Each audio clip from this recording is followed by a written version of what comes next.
Hello and welcome to a special edition of DNV's Maritime Impact podcast, where we explore the trends shaping the future of shipping. I'm your host today, Øyvind Sekkesæter, Senior Consultant in DNV's Environment Advisory team. A big thanks to our main host, Eirik Nyhus, for letting me step in as the first guest host with this episode. As a contributor to our annual Maritime Forecast to 2050, where DNV provides an independent outlook of the technologies and fuels of shipping's energy future, I'm very excited to have today's guest on the show. Joining me is Andreas Enger, CEO of Höegh Autoliners. With a fleet of 37 vessels and more on the way, Höegh Autoliners is a significant player within the car transportation industry at sea. Last year, Höegh unveiled a new series of very large car carriers with capacity of up to 9,100 vehicles, called the Aurora class. What's special about these vessels are not only their large size, but their ability to operate on ammonia as a fuel, either from the new build stage or after a conversion. In this podcast episode, we'll explore why Höegh chose ammonia as a key part of its decarbonization strategy, how the company is preparing to secure future fuel supply, and what steps have been taken to make the Aurora class ammonia ready. Now let's hear more from our guest. Welcome to the podcast, Andreas, and thank you very much for taking the time to be with us today. Yeah, thank you for having me. Now, diving into today's topic, our Maritime Forecast reports have indicated that we are facing a multi-fuel future in shipping. We also see from the operational fleet and the order book that several different fuel molecules are represented. What were Höegh's main drivers to select ammonia as a future fuel for the fleet?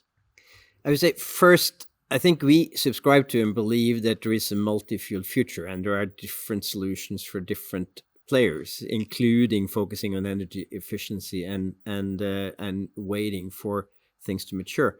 But we have decided that for our business, with the opportunity coming with building new vessels that are going to last for 30 years, and with customers that are actively engaging in discussions on how to decarbonize, and a trade pattern that allows us to manage with a pretty light infrastructure, we are ready to, I think, go for zero carbon fuels faster than most.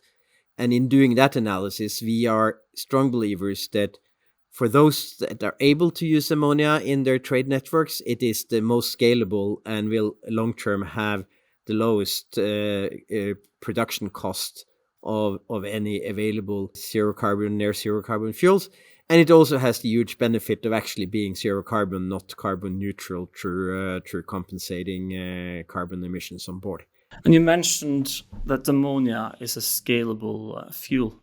And that, I think, links very well with my second question. As you already are well aware, production of low greenhouse gas emission ammonia is currently at a very low level, although new projects are expected to come online within the next few years. What is your strategy for procuring ammonia for the Aurora class vessels? Where do you plan to bunker, and do you plan to use ammonia on board these vessels to the maximum extent possible? This discussion is a little bit like the discussion that was on EVs, a decade and a half ago, that it couldn't scale because the charging infrastructure wasn't available. But from our point of view, ammonia is, first, it is, I think, the only fuel that has very clear scaling patterns, both as green through renewable electricity and as blue through natural gas and carbon capture. And the benefit of having those two different scaling paths are quite important. I think also it's emerging quite clearly that ammonia is the transportation vehicle of choice to basically move non-grid connected electricity, hydrogen produced from non-grid connected electricity to markets. And as you said, there are numerous projects out there, and we are working with the largest energy traders in the world. We're working with Yara, who is the largest ammonia trader in the world, and several other large established players that are quite confident and quite committed to provide us with ammonia, green and blue ammonia supplies already from 2027. And I think it's turning an issue a little bit upside down. Nothing in terms of fuel or really anything else in the world is really being scaled before demand signals are established. And what we are doing, because we can, and I'm not arguing that it's right for everybody, but in our trading pattern and with our customers, we can, start sending the demand signals and start using ammonia. And to your last question, I think we could not have been such early movers on ammonia if it didn't have real dual fuel capability of the vessels. So initially, our expectation is that we will use ammonia or supply zero carbon transportation for some customers on our voyages, and use a proportion of ammonia or LSFO, MGO, relative to the share of our customers on any voyage that would take up zero carbon transportation. We're already doing that with biofuel, and we believe that there will be gradually increasing demand, and initially it might only be 10, 15, 20, 30% of a voyage that is delivered zero carbon, and we will then run ammonia for that and LSFO for the rest. We believe that over the lifetime of this vessel, that will gradually increase. But we are not planning to make a big bang, but in 2027. But we're planning to be able to start offering zero carbon solutions for high value cargo and carbon conscious customers that is demanding that type of service. That's very interesting. So then you're not planning to operate 100% on ammonia from the get-go, but to gradually phase in as regulations get tighter and as the willingness to pay a premium from cargo owners becomes stronger.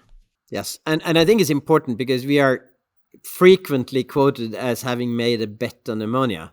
I think what we believe that we have chosen not to make a bet that ammonia will not become a relevant fuel during the lifetime of our vessels. And that's two very, very different things. And we are properly hedged in the sense that these investments and these vessels will be fantastic assets for us, regardless of whether they ever use ammonia. And we think the ability to be able to selectively use ammonia for, as you said, high-value cargo and carbon-conscious customers will give us a competitive advantage in the 2027-8 until 2030 to 3-4, when ammonia is likely, in our view, to start scaling broader, triggered and incentivized by the kind of demand signals that we are able and some other leading ship owners around the world are able to start sending by putting the first vessels into operation over the next 2 or 3 years.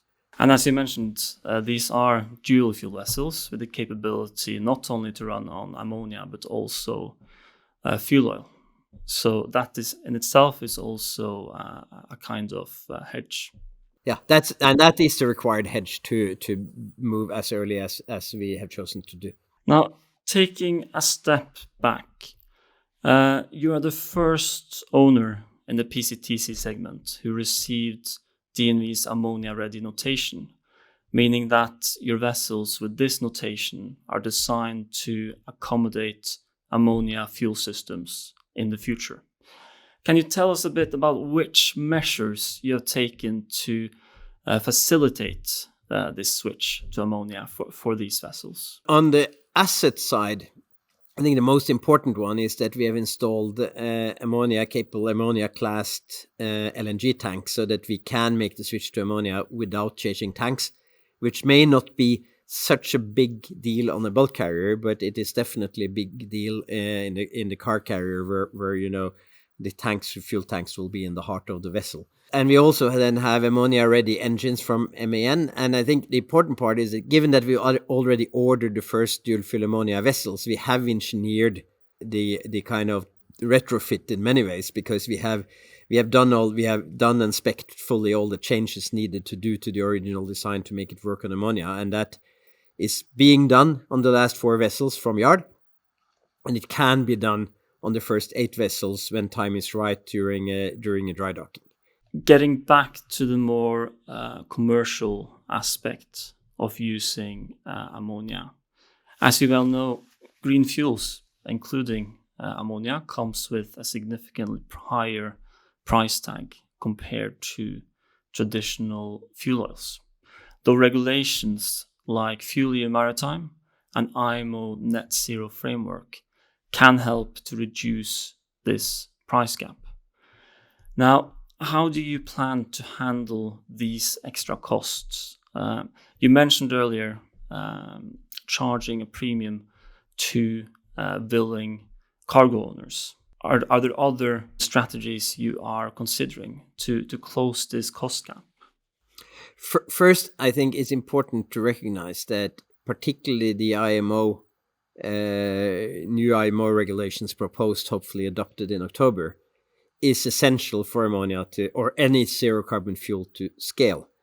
Because I think without this will be slow and patchy and take a long time.